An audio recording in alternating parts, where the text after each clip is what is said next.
టీవీ95 న్యూస్కి స్వాగతం. మాజీ మంత్రివర్యులు జిల్లా అధ్యక్షులు కాకాని గోవర్ధన రెడ్డిని అడ్డుకున్న పోలీసులు. నెల్లూరు జిల్లా రామాయపట్నం పోర్టు నిర్మాణ పనులను చూడటానికి రావడం దేశద్రోహమా లేక ఉగ్రవాద చర్య అని వైఎస్ఆర్సీపీ పార్టీ మాజీ మంత్రివర్యులు కాకాని గోవర్ధన్ రెడ్డి కూటమి ప్రభుత్వాన్ని నిలదీశారు.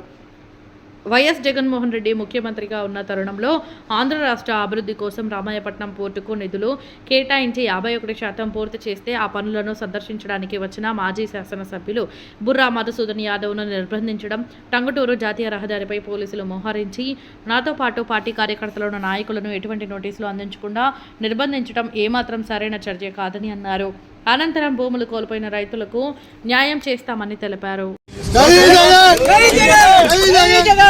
వేల కోట్ల రూపాయలకు సంబంధించి ఈ 3 పోర్టులకు సంబంధించినటువంటి నిర్మాణానికి శ్రీకారం చుట్టి ఏదో మొక్కుబడిగా ఇచ్చేసామని కాకుండా దానికి సంబంధించినటువంటి సీడ్ క్యాపిటల్ ఏదైతే ఉందో మ్యారిటైమ్ బోర్డు నుంచి ఆయన చెల్లించి దాని ద్వారా పాపం వాళ్ళకి సంబంధించినటువంటి బ్యాంకు లోన్లతో సహా ఇచ్చి బ్యాంకులో పెట్టి మీరు పనులు చేయండి అని చెప్పి పురమాయించి వెంటనే పనులు పరుగులు పెట్టించి 50% పైన నిర్మాణ పనులు పూర్తి చేస్తే ఈ రోజు మీరు వాటిలో డీళ్లు మాట్లాడుకుంటా వాటిని పూర్తి చేయకుండా పట్టించుకోకుండా ప్రజల ఆశ్రయం మీద నీళ్లు తలతా మీ ఇష్ట ప్రకారం వ్యవహరిస్తా మేము ఈ రోజు వెళ్తే ఈరోజు నేను అడుగుతున్నాం, మచిలీపట్నం పోర్టు ఎవరు తెచ్చారు, రామాయపట్నం పోర్టు ఎవరు తెచ్చారు, మూలపేట పోర్టు ఎవరు తెచ్చారు?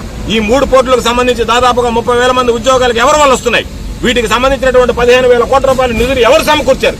అంత మేర నిధులు సమకూర్స్తే ఈ 3కి సంబంధించి మీరు పనులు చేయడానికి కమిషన్ల కకృతిపడి కాలయాపన చేసి ఈ రోజు వాటిని జాప్యం చేసేటువంటి పరిస్థితి ఏర్పడితే మేము లోపలికి వెళితే గతంలో ఎన్ని పనులు జరిగాయో గుర్తొస్తాయి. అక్కడ ఉన్నటువంటి వాళ్ళు చెప్తారు. ఇప్పుడు ఏం పనులు చేశారో తెలిసిపోతుంది.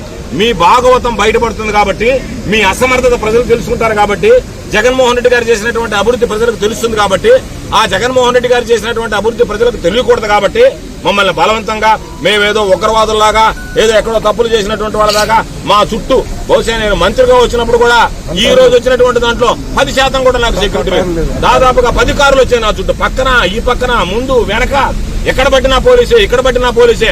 పాపం మేము వస్తున్నాం అని చెప్పి వచ్చినటువంటి అమాయకుల మీద లాఠీ చార్జ్ చేయడం, వాళ్ళని తీసుకెళ్లి పోలీస్ స్టేషన్ లో నిర్బంధించడం, ఇటువంటి పనులు బహుశా నేను అనుకున్న బ్రిటిష్ పాలనలో ఏమైనా జరుగుంటాయో ఛాలెంజ్ విసురుతున్న కూటమి పాలనకి తెలుగుదేశం. మేమున్నప్పుడు జగన్మోహన్ రెడ్డి గారి ముఖ్యమంత్రిగా వైఎస్ఆర్ కాంగ్రెస్ పార్టీ ప్రభుత్వంలో 51% పనులు చేస్తే మేము చేసినటువంటి పనుల్లో కనీసం 10% మీరు ఈ 15 నెలల్లో పూర్తి చేశారా? ఎందుకు చేయలేకపోయారు? జగన్మోహన్ రెడ్డి గారు 16 మాసాల్లో 51% పనులు పూర్తి చేస్తే మీరు అధికారంలోకి వచ్చినటువంటి 15 నెలల్లో 5% పూర్తి చేయకుండా లాలూచిపడి కాంట్రాక్టర్లను ఎవరిని తరిమేద్దాం, ఎవరికి వర్కులు ఇద్దాం, ఎవరికి ప్రైవేటైజేషన్ చేద్దాం, ఎవడు నాకు కమిషన్లు ఇస్తే వాళ్ళకి వర్కులు ఇద్దాం అనేటువంటి ఆలోచనలో మీరు చంద్రబాబు కొడుకు లోకేష్ ఆలోచన చేస్తే ఇక్కడ ఉన్నటువంటి ఎమ్మెల్యే గారు ఇక్కడ ఉన్నటువంటి కాంట్రాక్టర్ ఎవరు నాకు ఇస్తే వాళ్ళని పెడదాం, ఎవరు డబ్బులు ఇస్తే వాళ్ళకి ఉద్యోగాలు ఇస్తామని చెప్పి స్థానికంగా ఉండేటువంటి ఎమ్మెల్యే తయారయ్యాడు. సామెత ఉంది కదా, ఆవు చేలో మేస్తే దూడగట్టును మేస్తుంది అన్నట్టుగా కూటమిలో ఉండేటువంటి పెద్ద బడా నాయకులే ఈ కాంట్రాక్ట్ పనులు ఆపేయండి, ప్రజల అవసరాలు పడలే, ఉపాధి అవకాశాలు పడలే, రైతులు ఏమైపోయినా పర్వాలే, మాకు కమిషన్ వచ్చిందాక అక్కడ పనులు ఆపండి అని చెప్పి 15 నెలలు ఆపి ఈ రోజు వాటిని మరలా తిరిగి ప్రారంభించి ఒక కంపెనీకి అప్పచెప్పి మీరు అనుకున్నటువంటి కంపెనీతో మాట్లాడుకుని డీల్ ఫైనల్ అయిన తర్వాత వాళ్ళకి అప్పచెప్పి ఈ రోజు మీరు ఆ పనుల్లో 10% కూడా పూర్తి చేయలేక చంద్రబాబు నాయుడు మాట్లాడితే ఆయన చెప్తున్నా నాకు అంత అనుభవం ఉంది, ఇంత అనుభవం ఉంది, నాకున్నటువంటి అనుభవం ఎక్కడ లేదు, నేను అన్నిటికీ ఆద్యుని అని చెప్పేటువంటి చంద్రబాబు నువ్వు కమిషన్ల కాజుడుగా అభివృద్ధి కాజుడుగా.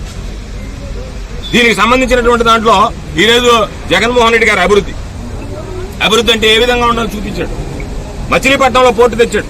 దాదాపుగా 5,500 కోట్ల రూపాయలతో ఈరోజు మచిలీపట్నానికి సంబంధించి 35 మిలియన్ టన్నులు, మిలియన్ అంటే 10 లక్షల టన్నులు ప్రయాణం, 35 మిలియన్ టన్నులకు సంబంధించినటువంటి సామర్థ్యంతో అక్కడ 10,000 ఉద్యోగాలు వచ్చేటువంటి విధంగా చర్యలు చేపట్టాడు. అదేవిధంగా మూలపేటకు సంబంధించినటువంటి పోర్టు తెస్తే 23.5 మిలియన్ టన్నుల ప్రయాణం సంవత్సరానికి, దాదాపుగా 34 మిలియన్ టన్స్ ప్రయాణం కెపాసిటీతో 10,000 మంది స్థానికులుగా ఉండేటువంటి వ్యక్తులకి ఉద్యోగ ఉపాధి అవకాశాలు కల్పించాలని చెప్పి 4,924 కోట్లతో ప్రారంభించి దానికి సంబంధించినటువంటి భూమి ఏదైతే అవసరం ఉందో పోర్టుకు సంబంధించి 654 ఎకరాలు పోర్టుకు సంబంధించినటువంటి భూమి కావాలని అడిగారు. రోడ్లకైతేమి, రైల్వే లైన్లకైతేమి దాదాపుగా 197 ఎకరాలు కావాలి అంటే 796 ఎకరాలు జగన్మోహన్ రెడ్డి గారు ముఖ్యమంత్రిగా ఉన్న సమయంలోనే దానికి సంబంధించినటువంటి భూసేకరణ ప్రక్రియను పూర్తి చేశారు. ఈరోజు పాపం జగన్మోహన్ రెడ్డి గారు చేసిన పనులను రకరకాలుగా మాట్లాడుతున్నారు. నేను ఛాలెంజ్ విసురుతున్నా ఈరోజు రామాయపట్నం పోర్టు ముందు నిలబడి. జగన్మోహన్ రెడ్డి గారు ముఖ్యమంత్రిగా ఉన్న సమయంలోనే దాదాపుగా ఫిజికల్ ప్రోగ్రెస్ అంటే 51% పనులు పూర్తి చేశారు. జగన్మోహన్ రెడ్డి గారు చంద్రబాబు నాయుడు లాంటి శంకుస్థాపన చేసి వెళ్లేటువంటి ముఖ్యమంత్రి కాదు. 2020లో దానికి సంబంధించినటువంటి పరిపాలన ఆమోద ఉత్తర్వులు ఇస్తే దానికి కావాల్సినటువంటి అన్ని మొత్తం సమకూర్చుకోవడానికి 2022 ఫిబ్రవరిలో ఎన్విరాన్మెంటల్ క్లియరెన్స్ వస్తే దానికి ముందే దాదాపుగా ఫైనాన్షియల్ క్లోజర్ అంటే దాన్ని కట్టాలంటే డబ్బు కావాలి కాబట్టి 985 కోట్లు రాష్ట్ర ప్రభుత్వం తరఫున జగన్మోహన్ రెడ్డి గారు ఇచ్చారు. 3,938 కోట్లు పవర్ ఫైనాన్స్ కార్పొరేషన్ ఏదైతే ఉందో వాళ్ళు దానికి సంబంధించినటువంటి దాంట్లో ఫైనాన్స్ క్లోజర్కి వచ్చారు. కాబట్టి మొత్తం డబ్బు సిద్ధం చేసి భూమి సిద్ధం చేసి దానికి ఉత్తర్వులు ఇచ్చి అవసరమైనటువంటి ఎన్విరాన్మెంటల్ క్లియరెన్స్ తీసుకుని ఇవన్నీ పూర్తయిన వెంటనే జగన్మోహన్ రెడ్డి గారు జూన్ 2022 నేను మంత్రిగా ఉన్న రోజు ఆయన ముఖ్యమంత్రిగా వచ్చి శంకుస్థాపన చేశారు. అంటే ఏదో మొక్కుబడిగా నేను శంకుస్థాపన చేశాననేది కాకుండా శంకుస్థాపన చేసినటువంటి రోజే బ్రేక్ వాటర్స్ కు సంబంధించినటువంటి లారీలు ఆ పనులు ప్రారంభించాయి. రికార్డ్ టైంలో పూర్తి చేశాయి. జగన్మోహన్ రెడ్డి గారు ముఖ్యమంత్రిగా ఉన్నప్పుడే ఒక బెర్త్ను పూర్తి చేశారు. దానికి మరలా ఎన్విరాన్మెంటల్ క్లియరెన్స్ కస్టమ్స్ క్లియరెన్స్ రావాల్సి ఉన్నది. ఆ కస్టమ్స్ క్లియరెన్స్ ఆలస్యమైంది. దానివల్ల ఆయన పాపం అప్పుడు చెప్పాం కస్టమ్స్ క్లియరెన్స్ ఆలస్యం అవుతుంది, పోర్టు సిద్ధంగా ఉంది. ఈరోజు ఒక బెర్త్ పూర్తయింది. దానికి సంబంధించి 4 బెర్తులు ఒక బెర్త్ పూర్తయింది కాబట్టి మనం ఆపరేట్ చేయొచ్చు అన్న 4 బెర్తులు పూర్తయిన తర్వాత చేద్దామని చెప్పాడు తప్ప చంద్రబాబు నాయుడు లాగా ఈరోజు అర్ధాంతరంగా ఏ కానటువంటివి ఉన్నటువంటివి లేనటువంటివి మాట్లాడతా పూర్తి కాకుండానే ప్రారంభోత్సవాలు చేసేటువంటి ఆ సాంప్రదాయం సంస్కృతి జగన్మోహన్ రెడ్డి గారి దగ్గర లేదు కాబట్టి ఈరోజు దానికి సంబంధించి జగన్మోహన్ రెడ్డి గారు ముందుకు వెళ్ళలేదు. నేను చెప్పేది పోర్టుకు సంబంధించి దాదాపుగా 1,276 కోట్ల రూపాయలు కొంతమంది ఎవరు రాస్తారు బిల్లులు చెల్లించలేదు కాబట్టి పోర్టు ఆగిపోయింది. పోర్టు 51% పోర్టు నిర్మాణం పూర్తయితే చెప్పమనండి ఈరోజు ఉండేటువంటి కాంట్రాక్టర్లు చెప్పమనండి ఈ కంపెనీలు వచ్చి బయటకు వచ్చి 1,275 కోట్ల 65 లక్షలు జగన్మోహన్ రెడ్డి గారు ముఖ్యమంత్రిగా ఉన్నప్పుడు చెల్లింపులు జరిగాయంటే 51% పనులు పూర్తి అయితే 48.5% పనులు పూర్తయినటువంటి వాటికి డబ్బులు చెల్లించేశారు. ఎక్కడా పెండింగ్ లేదు దానికి సంబంధించి. కాబట్టి ఈరోజు పాపం ఆ విషయంలో జగన్మోహన్ రెడ్డి గారు 10,000 మందికి ఉపాధి అవకాశాలు వస్తాయి. ఎంత అభివృద్ధి జరిగింది రాష్ట్రంలో, ఎన్ని రకాలైనటువంటి అభివృద్ధి పనులు చేశాడు. ఈరోజు పాపం చాలా మంది మమ్మల్ని విమర్శిస్తున్నారు జగన్మోహన్ రెడ్డి గారి హయాంలో చేసినటువంటి అభివృద్ధిని చెప్పుకోలేకపోయారు అని చెప్పి. ఇది వాస్తవం. ఎందుకంటే ఈ రోజు మేము ఆ అభివృద్ధిని గడిచేటువంటి వాళ్ళం కాదు. మమ్మల్ని రమ్మని పిలిచి మేము వచ్చిన తర్వాత ఈ పోలీసులే వాళ్ళ దగ్గర లెటర్ తీసుకున్నారా, లేదనుకుంటే వాళ్ళ చేత కూటమిలో ఉండేటువంటి వాళ్ళు బండారం బయటపడుతుందని చెప్పి లెటర్లు ఇప్పించారా, ఏమి జరిగిందో మాకు తెలియదు. కానీ ఈ రోజు ఈ రామాయపట్నంలో జరుగుతున్నటువంటి జగన్మోహన్ రెడ్డి గారి హయాంలో జరుగుతున్నటువంటి అభివృద్ధిని అడ్డుకోవడానికి నేను మరలా ఛాలెంజ్ విస్తున్నాను. రేపు మీకు దమ్ము ధైర్యం ఉంటే మమ్మల్ని నిరోధించడం కాదు, మీరు రండి, మీడియాని తీసుకెళ్దాం. మీడియా ముందు వెళ్లి మా హయాంలో ఎంత పని జరిగిందో చూపిస్తాం మీడియాకి, మీ హయాంలో ఎంత పని జరిగిందో మీడియాకు చూపించండి. అది ఛాలెంజ్ అంటే దానికి రావాలి ముందుకి. అయ్యా మీరే కాదు మేము కూడా వస్తాం, రండి పోదాం అన్నట్టుగా వచ్చి దాని మీద మాట్లాడాలి తప్ప దాన్ని పక్కన పెట్టి మీరు పోయేదానికి లేదు, మీరు ఉండడానికి లేదు, మీరు చూడడానికి లేదని కాదు. మీకు ఛాలెంజ్ విసిరేది మీరు రండి పోదాం. మీరు వస్తే మేము వస్తే అధికారం దగ్గర పెట్టుకుంటే మా హయాంలో ఉన్నటువంటి 15 నెలల్లో ఎంత అభివృద్ధి జరిగింది, తమరు వచ్చిన తర్వాత ఎంత అభివృద్ధి జరిగింది అనేది కళ్ళ కట్టినట్టుగా చూపిస్తే అది ప్రజల్లోకి వెళ్తుంది. కానీ మీరు వాటికి భయపడి మీరు ఏదో ఒక విధంగా మేము చేసినటువంటి అభివృద్ధి చూస్తారేమో, దానివల్ల వస్తుందేమో అని చెప్పి పోలీసులు పెట్టి పైనంతా డ్రోన్లు ఎగరేసి ఎవరు ఏం మాట్లాడుతున్నారు, ఎవరు ఏం చేస్తున్నారు, ఎవరు నవ్వుతున్నారు, రవిరా కూడా తప్పే, ఎవరు నవ్వుతున్నారు, ఎవరు ఏడుస్తున్నారు. కాబట్టి వీటి ప్రకారం మేము కేసులు బనాయిస్తామని చెప్తే వాటికి అన్నిటికీ భయపడేటువంటి ఉండదు. నేను మన కార్యకర్తలు కూడా ఒకటే విషయం చెప్తున్నాను, మీరు భయపడకండి. ఎందుకంటే ఏదైనా తప్పు చేసినప్పుడు భయపడాలి తప్ప న్యాయబద్ధంగా మీరు వ్యవహరించేటప్పుడు మీరు ఎవ్వరూ భయపడాల్సినటువంటి అవసరం లేదు. మేము అందరం అండగా ఉంటాం. ఒకవేళ పోలీసులు ఏదైనా లాఠీ చార్జ్ చేస్తే ఆ తొలి దెబ్బ నా మీద మధుసూదన్ యాదవ్ మీద పడ్డ తర్వాతనే మీ మీద పడుతుంది తప్ప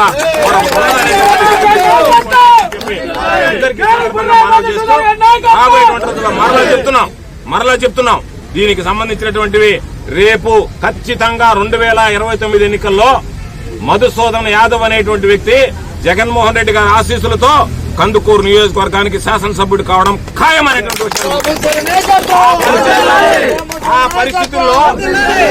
ఆ పరిస్థితుల్లో మిగిలిపోయినటువంటి నిర్మాణాలు పూర్తి చేస్తాం. న్యాయబద్ధంగా ఎవరైతే భూములు కోల్పోయారో వాళ్ళకి ఉద్యోగాలు ఇస్తాం. అదేవిధంగా అవసరమైనటువంటి ఉద్యోగ ఉపాధి అవకాశాలు ఇంకా పెంచడానికి ప్రయత్నం చేస్తాం.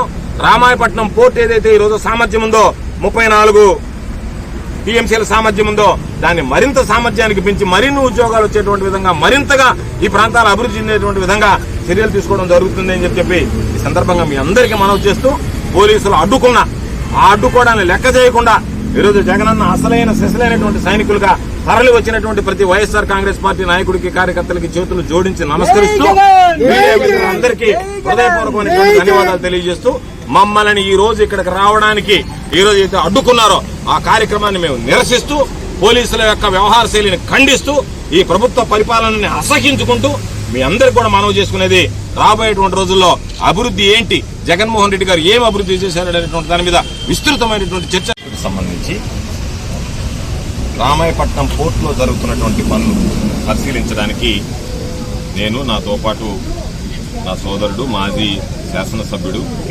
కందుకూరు నియోజకవర్గానికి వైఎస్ఆర్ కాంగ్రెస్ పార్టీ ఇన్ఛార్జిగా ఉన్నటువంటి బుర్రా మధుసూదన్ యాదవ్ గారు, మాజీ కేంద్ర సహకార బ్యాంక్ అధ్యక్షులు ఈ కందుకూరు నియోజకవర్గ పరిశీలకులు కామిరెడ్డి సత్యనారాయణ రెడ్డి గారు, స్థానికంగా ఉండేటువంటి నాయకులు, కార్యకర్తలు, ప్రజలు అందరితో కలిసి రామాయపట్నం పోర్టులో జరుగుతున్నటువంటి పనులు, నిర్మాణ పనులను చూడడానికి మేము రావడం జరిగింది. ఏమైనా దేశద్రోహమా, ఉగ్రవాద చర్య ఏమిటో మాకు అర్థం కావడం లేదు. కానీ సాక్షాత్తు శాసనసభ్యుడిగా ఉన్నటువంటి వ్యక్తిని నేరుగా కందుకూరులో నిలువరించారు. నేను నిన్న వేరే కార్యక్రమం నుండి గుంటూరు వెళ్లి తిరిగి వస్తుంటే టంగుటూరు జాతీయ రహదారి మీద సిఐలు, ఎస్ఐలు అందరూ ముట్టడించి ఆ టోల్ గేట్ వేయించి ఆ టోల్ గేట్ లో వాహనాలు తగలకుండా నిలువరించి, అదేమంటే కాసేపు నోటీస్ అంటారు, కాసేపు ప్రివెంటివ్ అరెస్ట్ అంటారు. వాళ్ళకే దాంట్లో పోలీసులకే స్పష్టత లేనటువంటి పని. మేము అడిగేది ఈరోజు రామాయపట్నం పోర్టుకు సంబంధించి రామాయపట్నం పోర్టుకు వెళ్లడానికి మేము అనుమతి అడిగాం. అనుమతి పోర్టులో ఉన్నటువంటి ఈ గారు 10 మంది, 5 మంది రైతులు, 5 మంది ప్రజాప్రతినిధులు మీరు రండి అని చెప్పిన మీదటే మేము ఇక్కడికి రావడం జరిగింది. ఇంతలో మరి శాసనసభ్యుడు వాళ్ళ గుట్టు రట్టవుతుంది అనుకున్నాడో, లేదనుకుంటే కూటమి పాలకులు జగన్మోహన్ రెడ్డి గారు చేసినటువంటి అభివృద్ధి ఏదైతే ఉందో అది ప్రజలు తెలుసుకుంటారు అనుకున్నారో, పోలీసుల్ని పురమాయించి మమ్మల్ని నిలువరించి అసలు పోర్టు దరిదాపులు కూడా పోకుండా పోర్టు ఎంట్రన్స్ లోనే మమ్మల్ని అందరినీ నిలిపివేయడం జరిగింది. అయితే అభివృద్ధి అనేటువంటిది పోలీసులో, కూటమికి సంబంధించినటువంటి వాళ్ళు, ఈ రోజునటువంటి తెలుగుదేశం పార్టీ శాసనసభ్యుడో వీళ్ళు ఆపితే ఆగేది కాదు. అరచేతిని అడ్డుపెట్టి అరుణోదయాన్ని ఆపలేదు, సూర్యోదయాన్ని ఆపలేదు, అది గుర్తుంచుకోండి. కాకపోతే ఈ రోజు మనం వెళ్లి చూసి ఉంటే జగన్మోహన్ రెడ్డి గారి హయాంలో ఈ రాష్ట్రంలో ఎంత మేర అభివృద్ధి జరిగిందనేటువంటి దాని మీద ఒక స్పష్టత ఉండేది.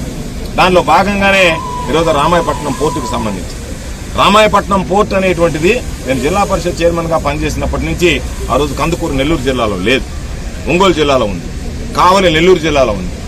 ఒంగోలు, నెల్లూరు జిల్లా వాసుల కోరిక ఈ కందుకూరు, కావలి, కనకపట్నం కావాలి అంటే రామాయపట్నం రావాలనేటువంటి ఒక నినాదంతో దీనికి పాదయాత్ర చేసినటువంటి సందర్భాలు ఉన్నాయి ఎంతో మంది నాయకులు. కానీ ఎవరు పట్టించుకున్నటువంటి పాపాన పోలేదు.